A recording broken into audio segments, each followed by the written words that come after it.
Hi, welcome to all. In this video session, I like to explain blotting technique used in molecular biology.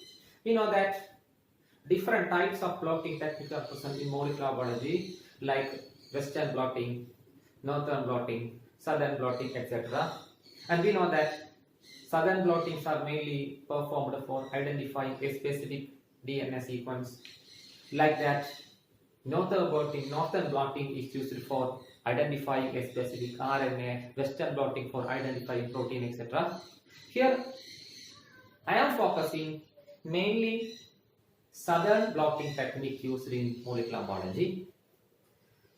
Actually, Southern blotting involves lot of sequential steps, but actually the name was given to Southern blotting due to an imprinting technique which is used in Southern blotting technique for separating DNA fragments from the gel electrophoretic gel into a membrane or a paper like nitrocellular filter paper or nylon filter paper, like that. That is why the whole technique gives blotting or Southern blotting technique.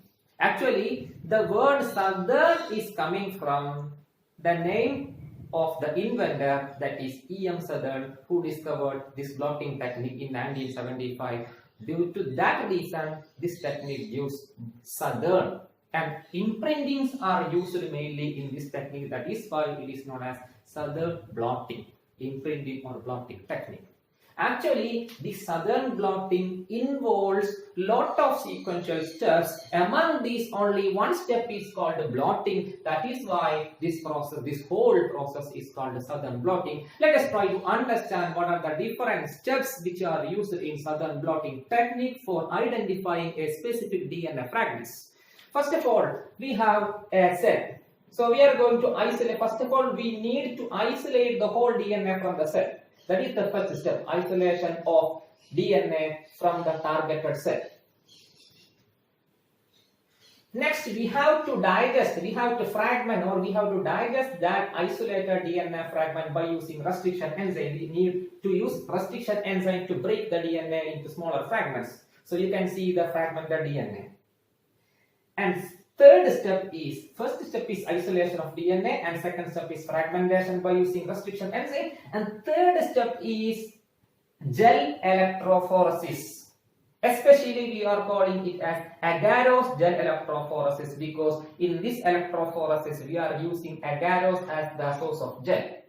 That is right. So we are going to load the whole DNA fragment into the well of this gel electrophoretic apparatus. And we can also load markers for this in this well, so that we can easily able to come back. So after loading all the DNA fragment into the well, we can switch on the electrophoretic apparatus. When this electrophoretic apparatus start to work, you can see here negative electrode and positive electrode. We know that DNA fragments are negatively charged fragments due to the presence of a phosphate group. So during the working of this electrophoretic apparatus, negatively charged DNA fragment move toward the opposite, that is positive electrode, based on their molecular size. That is, larger DNA fragment will be present here and smaller DNA fragment will be present near to the positive electrode, because DNA fragments need to move through the minute pores of the agarose gel. That is why they are moving like this. That is, larger fragment move slowly and smaller fragment move faster and they reach near to the positive electrode, and larger one is present near to the negative electrode. And finally, we will get all the DNA fragments arranged on a single layer or a single plane on the gel. But this DNA fragment cannot able to view by using our naked eye. For that, we can able to stain by using staining agent like etherium bromide, followed by we can pass UV ray. Then we can able to see that DNA fragments in the form of a bright orange colored band.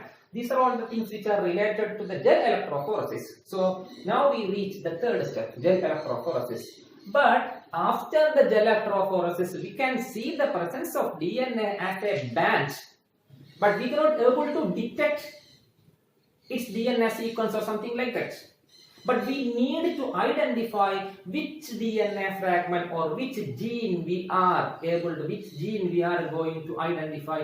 For example, suppose if I want to know whether insulin gene is present over here or not, and we already know that the DNA sequence of insulin gene. Suppose if you imagine the DNA sequence of insulin gene in AATTCG, something like that. But we know the actual DNA sequence of insulin gene, and we want to check whether that insulin gene or targeted gene is present in the whole genome. So for that purpose, we are conducting this kind of Southern blotting technique. So now we have all the DNA fragments arranged on a single plane on the gel in the form of a band, but we cannot able to say its DNA sequence. But we want to identify that DNA sequence. That is our aim. For that purpose, we are using Southern blotting techniques. So now we need to copy. Now we need to transfer all those DNA sequence into a solid medium. We know that gel is a highly fragile material. We cannot able to handle very smoothly. For that purpose, we need to transfer the whole. We need to transfer the whole DNA fragment into a solid medium. So for that purpose, Southern blotting uses most commonly nitrocellulose filter paper or nylon paper. Commonly used solid medium is a nitrocellulose filter paper. For that purpose, we need to transfer. But before transferring the whole DNA fragment into a nitrocellulose filter paper, we have to depurinate. We have to depurinate the DNA because some of the DNA will be larger. So larger DNA fragment will be very, for example, in case of, suppose if larger DNA fragment is present in the gel, it will be very difficult. It will be difficult to transfer that larger DNA fragment into the nitrocellulose filter paper. For that purpose, we can depurinate the DNA fragment. Thereby, we can get smaller fragment of DNA. Those DNA which are existing in larger DNA, those fragments which are existing in larger form, that larger DNA can be able to convert into smaller DNA fragment by using depurination. For that purpose, we are conducting depurination. So we did depurination. After that, we obtain DNA fragments here, but all those DNA fragments are double stranded. We want to convert that double stranded DNA into single stranded DNA, then only we can able to identify which DNA fragment is like this. Okay. Suppose if we get a DNA fragment, if we get a DNA fragment in the form of a double stranded DNA, we cannot able to identify it. But if it is a single stranded DNA fragment, we can able to identify by those DNA fragment by pairing with this type of single stranded insulin gene. That such type of DNA fragment, single stranded DNA insulin gene, we can call it as a probe DNA. We are using such type of probe DNA to identify the suspected DNA within the cell. So for that purpose, after denaturation, we need to after depurination, we need to convert that double stranded DNA into single stranded DNA. That process is called denaturation. So fifth step is called denaturation.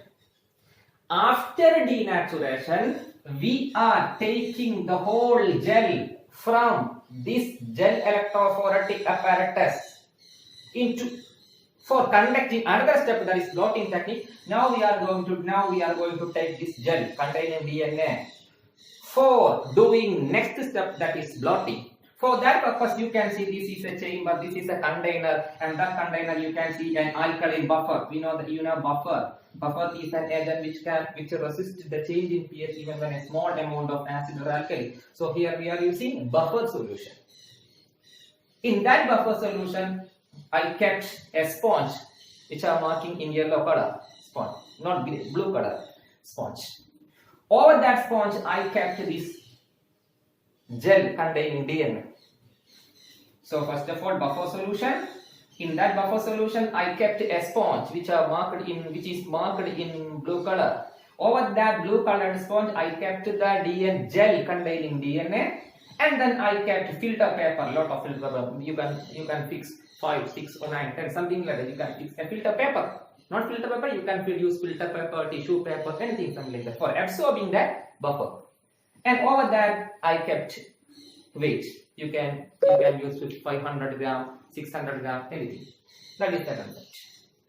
Okay.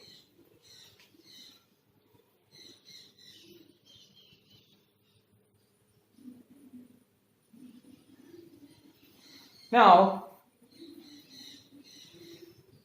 due to when I kept this sponge over here, that sponge contained minute pores. Due to the capillary action of this sponge, alkaline buffer is a liquid. This alkaline buffer move towards upward. This alkaline buffer can move towards up. So that due to the capillary action, due to the capillarity property of water molecule, including the solution of buffer, due to the capillary action of buffer containing water molecule, it can able to move upward, while this buffer solution moving through the gel containing DNA, that buffer lift those DNA which are present inside the gel, and in between this gel and tissue paper we can keep nitrocellulose filter paper over here, so the buffer solution lift the DNA fragment and move into the next part, that is nitrocellulose filter paper, and ultimately this buffer solution reach over the tissue paper or filter paper, but the DNA fragment which trap inside the nitrocellulose filter paper, it get trapped inside the nitrocellulose filter paper. Now we get all the DNA fragment on a nitrocellulose filter paper.